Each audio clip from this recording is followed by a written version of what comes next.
YS Jaganmohan Reddy గారికి 2024 ఎన్నికల్లో అంటే ప్రతిసారి మనం స్ట్రెంగ్త్ కంటే కూడా కొన్నిసార్లు థ్రెట్ అనాలిసిస్ కూడా చేసుకోవాలి. ఇప్పుడు మనం ఎన్నికల్లో గెలవాలి అని అంటే స్వాట్ అనాలిసిస్ కంపల్సరీగా స్వాట్ అనాలిసిస్ చేసుకోవాలి. Strength, opportunity, right?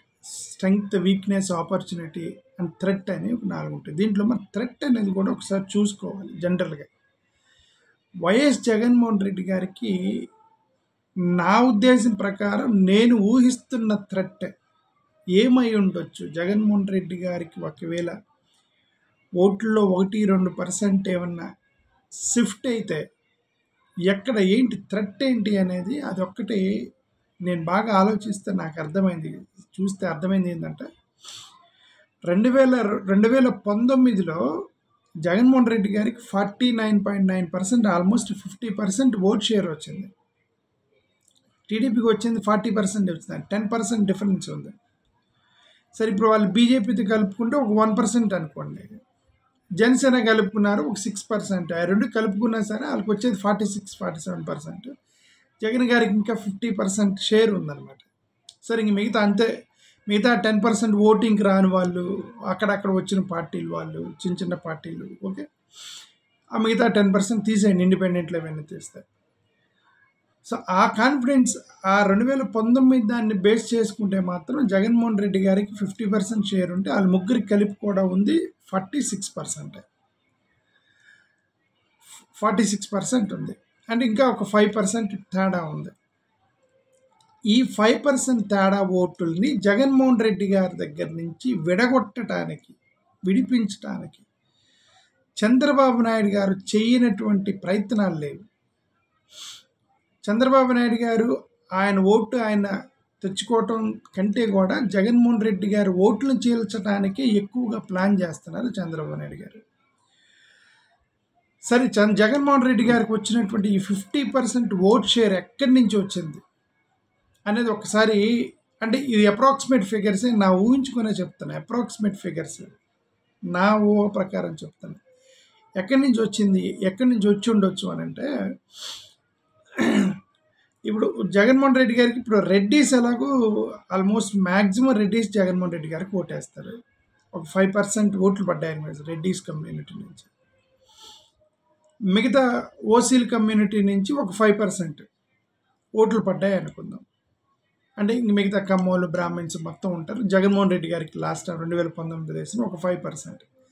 Reddys general community నుంచి ఒక 5%, అంటే 10% ఓట్ షేర్ వచ్చింది అక్కడ.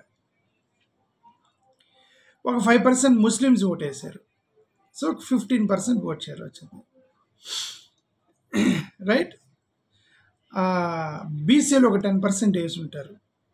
బీసీలు, కాపులు వీళ్ళందరూ కలిసి ఒక 10% వరకు జగన్మోహన్ రెడ్డి గారికి వేసి ఉంటారు. అంటే ఇవి అప్రాక్సిమేట్ ఫిగర్స్, నాకు తెలీదు. జగన్మోహన్ రెడ్డి గారు వాళ్ళకి బాగా తెలుసు, ఎందుకంటే వాళ్ళ కోర్ టీంలో వాళ్ళు ఇవన్నీ అనలైజ్ చేసుకొని ఉంటారు. ఏ కమ్యూనిటీ నుంచి ఎన్ని ఓట్లు వచ్చాయని వాళ్ళకి అనలైజ్ చేసుకునే ఉంటారు. ఓకే, ఒక 10% వరకు బీసీలు ఓట్లు పడి ఉంటాయి. సో ఇప్పుడు Reddy community, general community, BC community, Muslim communities నుంచి వాళ్ళకి సాలిడ్గా 25% ఓట్ షేర్ వచ్చేసింది. 25% ఓట్ షేర్ 100% వచ్చింది. మరి మిగతా 25% ఓట్ షేర్ ఎక్కడి నుంచి వచ్చింది జగన్మోహన్ రెడ్డి గారికి అని అంటే, ఈ మిగతా ఓట్ షేరు దళితులు, క్రైస్తవుల నుంచే 25% ఓట్ షేర్ పడింది జగన్మోహన్ రెడ్డి గారికి. దళితులు, క్రైస్తవులు మాత్రమే మూకుమ్మడిగా 25% లాస్ట్ టైం ఓట్లు వేశారు. ముఖ్యంగా క్రైస్తవులు అంటే ఓసీలో కన్వర్టెడ్ క్రైస్తవులు, బీసీలో కన్వర్టెడ్ క్రైస్తవులు, ఎస్టీలో కన్వర్టెడ్ క్రైస్తవులు, ఎస్సీలో కన్వర్టెడ్ క్రైస్తవులు, ఈ మధ్య ఎక్కువగా కన్వర్టెడ్ క్రైస్తవులు ఉన్నారు. ఆంధ్రప్రదేశ్లో ఎక్కువగా కన్వర్టెడ్ క్రైస్తవులు ఉన్నారు, ఓసీల్లో కూడా ఉన్నారు, బీసీల్లో కూడా ఎక్కువ కన్వర్టెడ్ ఉన్నారు. సో ఈ కన్వర్టెడ్ క్రైస్తవులు ఎవరైతే ఉన్నారో, అన్ని కులాల్లో ఉన్న కన్వర్టెడ్ క్రైస్తవులు మూకుమ్మడిగా జగన్మోహన్ రెడ్డి గారికి ఓట్లు వేశారు 2019లో. అది ఎంత ఎక్స్టెన్సివ్గా ఓట్లు వేశారంటే, ముఖ్యంగా కొన్ని గ్రామీణ ప్రాంతాల్లో చర్చిలు అయితే ఆ మైకుల్లో పెద్దగా ప్రార్థన చేశారనమాట. జగన్మోహన్ రెడ్డి గారిని గెలిపించండి అని చెప్పేసి ఆ మైకుల్లో బహిరంగంగా ప్రార్థన చేశారనమాట. ఫాస్టింగ్ ప్రార్థనలు పెట్టి సో బహిరంగంగా ఆ క్రిస్టియన్ కమ్యూనిటీ ఆయనకి అండగా ఉన్నారు 2019లో. దళిత కమ్యూనిటీస్ ఎస్సీ ఎస్టీ కమ్యూనిటీస్ ఏవైతున్నాయో maximum vote share Jaganmohan Reddy గారికి పడ్డాయి 2019లో. సో ఈ దళితులు క్రైస్తవుల నుంచి 25% ఓట్ షేర్ పడింది. మిగతా అంతా కలిసి 25% ఓట్ షేర్ పడింది. ఇది 100% షూర్ అని నేను అంటలా, బట్ మ్యాక్సిమం ఆల్మోస్ట్ నేను షూర్. మీరు వెరిఫై చేసుకోండి ఏ ఏ సెగ్మెంట్లో ఏ ఓట్లు పడ్డాయి, ఏ కమ్యూనిటీ నుంచి ఏ ఓట్లు పడ్డాయి వెరిఫై చేసుకుంటే నేను ఆల్మోస్ట్ క్లోజ్గా ఉంటా, but I'm not 100% sure. So నా లెక్క ప్రకారం 25% share Christian and Dalit community నుంచి జగన్ గారికి పడ్డాయి 2019లో. మిగతా వాళ్ళందరూ కలిసి బీసీలు, ముస్లిమ్స్, ఓసీలు మొత్తం కలిపి మిగతా 25% అండ్ 50% షేర్ వచ్చింది. ఓకే, ఆయనకి పడింది. ఇప్పుడు ఆ మిగతా 25% షేర్ ఏదైతే ఉందో ముస్లిమ్స్ నుంచి ఇంకా ఎక్కువ పడవచ్చు ఈసారి, ఎందుకు బీజేపీతో పొత్తు పెట్టుకున్నారు కాబట్టి. సో అక్కడక్కడ కొద్దిగా హిందూ భావజాలం ఉన్న వాళ్ళు, మరి కోర్ భావజాలం ఉన్న వాళ్ళు ఈసారి ఏమైనా బీజేపీకి 1-2 వేసినా అది ఇక్కడ ముస్లిమ్స్ కవర్ చేస్తారు, అది సరిపోయింది. సో బీసీలు మొన్న ఎవరైతే వేసారో ఇప్పుడు కూడా వేస్తారని నేను అనుకుంటున్నా. అదే స్ట్రెంగ్త్ బీసీలు వేస్తారు. కాపులు, బీసీలు జగన్మోహన్ రెడ్డి గారికి ఇంకా ఎక్కువ వేయచ్చు కూడా బీసీలు, ఎందుకంటే బీసీలకి ఎక్కువ సీట్లు ఇచ్చారు కాబట్టి, రైట్. సో అక్కడ ఓసీ కమ్యూనిటీ నుంచి ఇంకా రెడ్డిలు ఎలాగా జగన్మోహన్ రెడ్డి గారికి వాళ్ళ రెడ్డి షేర్ ఎలాగా ఉంది వాళ్ళకి. Okay, so Reddy community, Muslim community, OC community, BC community నుంచి లాస్ట్ టైం ఎంత 25% షేర్ పడిందో ఇప్పుడు కూడా అదే 25% షేర్ పడింది. There is no doubt in that.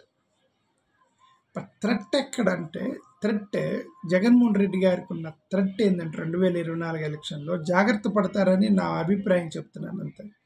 నేను కరెక్టో లేదు తెలియదు, బట్ నేను కూడా ఆలోచిస్తూ ఉంటాను. జగన్ గారు గెలవాలని నేను కోరుకుంటున్నాను కదా, నేను కూడా ప్రమోట్ చేస్తున్నాను. జగన్ గారిని గెలవాలని నేను ప్రయత్నం చేస్తాను. నేను అప్పుడప్పుడు బీజేపీని తిట్టినా జగన్ గారికి 100కి 1000% నేను జగన్ గారికి ప్రమోట్ చేస్తున్నా. జగన్ గారితోనే ఉంటా 100%, 1000%. బట్ జగన్ గారితో ఉన్న బీజేపీ మాత్రం ఐ డోంట్ యాక్సెప్ట్. అంటే నా భావజాలానికి సరిపోదు అది బీజేపీ. ఓకే, బట్ పార్టీకి నీకు కట్టుబడి ఉండాలి కదా మనం. అది నేను I want be very clear in this. Okay, I'm with Jaganmohan Reddy sir, but not with BJP. Okay, but not with BJP now, even in the future also. Of course Jagan గారు కూడా బీజేపీతో ఏం లేరు, బట్ సంబంధాలు సరే, ఇంకెవన్నీ తర్వాత మాట్లాడడం దాని గురించి. ఇప్పుడు థ్రెట్ ఏంటంటే జగన్మోహన్ రెడ్డి గారికి నేను చెప్పే థ్రెట్ ఏంటంటే, ఈ 25% ఏదైతే బీసీలు, ముస్లింలు, హిందువులు, రెడ్డి కమ్యూనిటీ వీళ్ళ నుంచి 25% షేర్ ఏదైతే 2019లో పడ్డదో ఆ 2019 షేర్ 100% జగన్మోహన్ రెడ్డి పడతాయి. There is no change. మిగతా దళితులు, క్రైస్తవుల ఓట్ల నుంచి ఎంతవరకు రిటైన్ చేసుకోగలడు జగన్మోహన్ రెడ్డి గారు అనే దాని మీద బట్టి ఇప్పుడు ఆయన విన్నింగ్ ఆధారపడి ఉంది. దళితులు, క్రైస్తవుల ఓటులు జగన్మోహన్ రెడ్డి గారు ఎంతవరకు రిటైన్ చేసుకోగలరు, లాస్ట్ టైం పడ్డ ఓట్లలో ఎంత పర్సంటేజ్ రిటైన్ చేసుకోగలరు. 100కి 100% రిటైన్ చేసుకుంటే మాత్రం మళ్ళీ 150 కొట్టేస్తారు జగన్మోహన్ రెడ్డి గారు.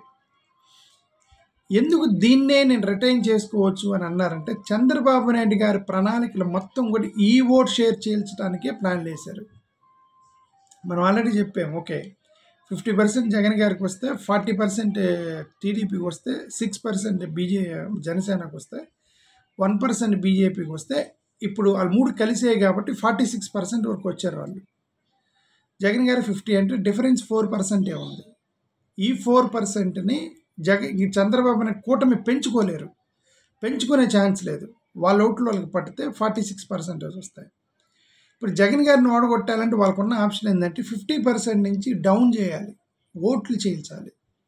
జగన్ గారు ఓట్లు గెలిస్తే వాళ్ళు గెలుస్తారు. ఆ స్ట్రాటజీయే స్టార్టింగ్ నుంచి చంద్రబాబు నాయుడు గారు చేస్తున్న ప్రణాళిక ఇదే. ఇప్పుడు ఆ ప్రణాళికలో భాగంగానే ఇప్పుడు షర్మిల గారిని కాంగ్రెస్లోకి పంపించి, షర్మిల గారు వచ్చిన దగ్గర నుండి ఒకటే మాట, ఈ క్రైస్తవులు దళితుల మీద ఫోకస్ లేదు ఆమెకి. క్రైస్తవుల ఓట్లు చీల్చాలి. మేజర్ క్రైస్తవుల ఓట్లు చీలితే ఆటోమేటిక్ దాంట్లో దళితులు కూడా ఉంటారు. ఎందుకంటే క్రైస్తవుల్లో దళితులు కూడా ఉన్నారు. క్రైస్తవులు రెడ్లు ఉన్నారు, బీసీలు ఉన్నారు, ఓసీలు ఉన్నారు, దళితులు కూడా ఉన్నారు. కాబట్టి ఓవరాల్గా క్రిస్టియన్ కమ్యూనిటీని బేస్ చేసుకొని వాళ్ళు ఓట్లు ఎంతవరకు చీల్చగలమని కాంగ్రెస్ ప్రయత్నం చేస్తుంది. ఇది 100% వాళ్ళు ప్రయత్నం చేస్తారు. ఎంత సక్సెస్ అవుతారో మనకు తెలియదు. వాళ్ళ యొక్క ప్రణాళిక, వాళ్ళ యొక్క స్ట్రాటజీ ఈ ఓట్లు చీల్చడానికే ప్లాన్ చేస్తున్నారు. క్రైస్తవులు దళితుల ఓట్లు చీల్చడానికే ప్లాన్ చేస్తున్నారు under the direction of Chandrababu Naidu గారు. ఓకే, ఇది ఒకటి. షర్మిల గారు.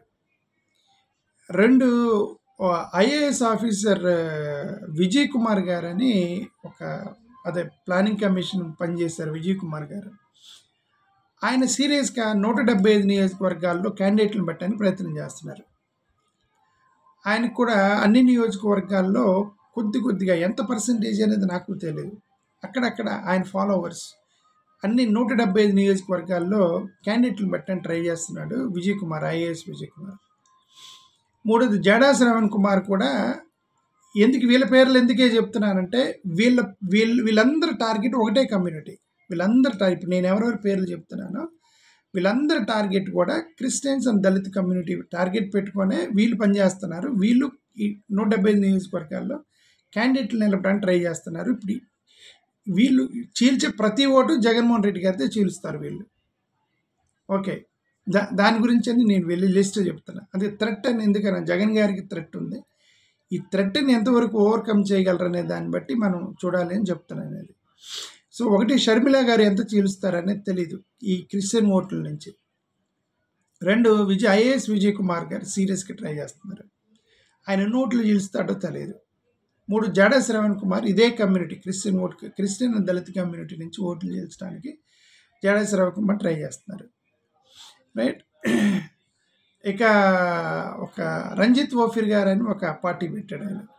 ఆయన కొన్ని క్రిస్టియన్స్ ఓట్లు ఆయన కూడా అన్ని నియోజకవర్గాలు ట్రై చేస్తాడు. రంజిత్ ఓఫీర్. కేఏ పాల్ ఎలాగూ నిలబడతాడు. కేఏ పాల్ కూడా పెడతాడు క్యాండిడేట్లని. కేఏ పాల్ చేలుస్తాడు కొన్నట్లు. ఓకే, ఇప్పుడు మహాసేన రాజేష్, నేను ఒక ట్వీట్ చూశాను. మహాసేన రాజేష్, నేను 175 నియోజకవర్గాల్లో మేము పోటీ చేయబోతున్నాను, నేను టీడీపీకి రాజీనామా చేస్తున్నానని ఏదో ఒక పోస్ట్ అయితే చేశాడు. మరి అది అంతవరకు కరెక్ట్, ఎంతవరకు సక్సెస్ అవుతుంది మనకు తెలియదు. సో అతని టార్గెట్ కూడా ఇప్పుడు ఈ కమ్యూనిటీ నుంచి చేల్చడం. ఇప్పుడు వీళ్ళందరూ వెనక చంద్రబాబు నాయుడు గారు ఉన్నారా? వీళ్ళలో ఎంతమంది చంద్రబాబు నాయుడు డైరెక్షన్లో ఉన్నారు? వీళ్ళలో ఎంతమంది చంద్రబాబు నాయుడు గారు చెప్పినట్టు చేస్తున్నారు, లేదంటే వీళ్ళు వాలంటీర్గా వచ్చి చేస్తున్నారా మనకు తెలియదు. ఓకే, ఇంటర్నల్గా ఏం జరిగిద్ది అని మనకు తెలియనప్పుడు మామూలుగా జరిగింది చెప్తాను నేను. ఓకే, ఇప్పుడు వీళ్ళందరూ కూడా చంద్రబాబు నాయుడు గారి డైరెక్షన్లో ఉన్నా, చంద్రబాబు నాయుడు డైరెక్షన్లో లేకపోయినా, ఫండమెంటల్ ఏంటంటే వీళ్ళందరూ కూడా వాళ్ళ నియోజకవర్గాల్లో 175 నియోజకవర్గాల్లో క్యాండిడేట్లను పెట్టి ఒకే కమ్యూనిటీ టార్గెట్ తోటి పనిచేస్తున్నారు. ఒకే కమ్యూనిటీలో ఉన్న ఓట్లు చేల్చాలి. అదే క్రిస్టియన్స్ దళితుల ఓట్లు చేల్చాలి.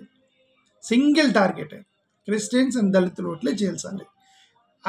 అది ఎంతవరకు చేల్చగలరు అనే దాని మీద జగన్మోహన్ రెడ్డి గారు మార్జిన్ ఎంత పడిపోతుందంటే డిసైడ్ అయి ఉంది. ఓకే, సో ఇది థ్రెట్, జగన్మోహన్ రెడ్డి గారికి ఉన్న థ్రెట్ ఇది. ఇప్పుడు వీళ్ళందరూ ఇప్పుడు నేను చెప్పిన వాళ్ళు షర్మిల గారు, జడా శ్రవణ్ కుమార్ గారు, ఐఏఎస్ విజయ్ కుమార్, ఇప్పుడు మహాసేన రాజేష్ గారు, రంజిత్ ఓఫీర్ గారు, కేఏ పాల్ గారు, రైట్, కేఏ పాల్ గారు, మళ్ళీ ఇంకా బహుజన సమాజవాదీ పార్టీలు అట్లా లాస్ట్ టైం కూడా ఉన్నాయి. కమ్యూనిస్టులు, బహుజన సమాజవాదీ పార్టీలు, వీళ్ళందరూ కూడా ఇంక ఎర్రజెండా పార్టీలు, వీళ్ళందరూ కూడా దళితుల మీదే అది డిపెండ్ అయిన పార్టీలు ఇవన్నీ కూడా. ఓకే, అంటే ఓన్లీ దళితులు క్రైస్తవులను బేస్ చేసుకొని 10-15 పార్టీలు ఇండిపెండెంట్ పార్టీలు పనిచేస్తున్నాయి. వీళ్ళు ఎంతవరకు చీలుస్తారు అనేది క్వశ్చన్ మార్క్. ఎంతవరకు జగన్మోహన్ రెడ్డి గారు రిటైన్ చేసుకుంటారనే దాని మీద క్వశ్చన్ మార్క్. వాళ్ళకు వచ్చినటువంటి ఆ మిగతా ఓట్ షేర్ ఏదైతే ఉందో 100% జగన్కి పడతాయి. ఆ 25%, ఈ 25%లో ఎంతవరకు రిటైన్ చేసుకోగలరు జగన్మోహన్ రెడ్డి గారు అనే దాని మీద, స్ట్రాటజీ మీద డిపెండ్ అయ్యింది. దాన్ని బట్టి మనం జగన్మోహన్ రెడ్డి గారు గెలుస్తారా లేదని తెలిసిద్ది. లెట్ us హోప్ వీళ్ళందరూ కూడా చంద్రబాబు నాయుడు గారి డైరెక్షన్లోనే పనిచేస్తున్నారు. వీళ్ళందరూ పెద్ద ఇంపాక్ట్ చూపించరని మనం అనుకుందాం. వీళ్ళందరూ పెద్ద షర్మిల గారు పెద్ద ఎక్కువ ఏం చీల్చలేరు క్రైస్తవ ఓట్లని అని మనం భావిద్దాం. అదేవిధంగా ఈ జడా శ్రావణ్ కుమార్ గాని, ఐఏఎస్ విజయ్ కుమార్ గాని ఇప్పుడు మహాశన్ రాజేష్ గారు ఒకవేళ ఆయన క్యాండిడేట్‌లను పెడితే రైట్ రంజిత్ ఓఫీర్ గారు గాని, కేఏ పాల్ గారు గాని రైట్ బహుజన సమాజ్వాదీ పార్టీలు గాని, ఎర్రజెండా పార్టీలు గాని, ఇంకోటేదో భారతీయ ఏదో పార్టీని ఇంకొక ఆయన పార్టీ పెట్టారు.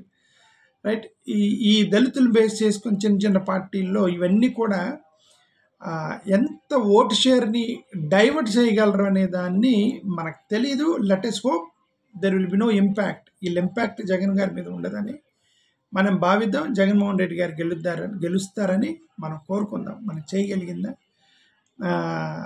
మనం జగన్మోహన్ రెడ్డి గారికి ఆల్ ది బెస్ట్ చెప్పగలిగింది ఇంతవరకు.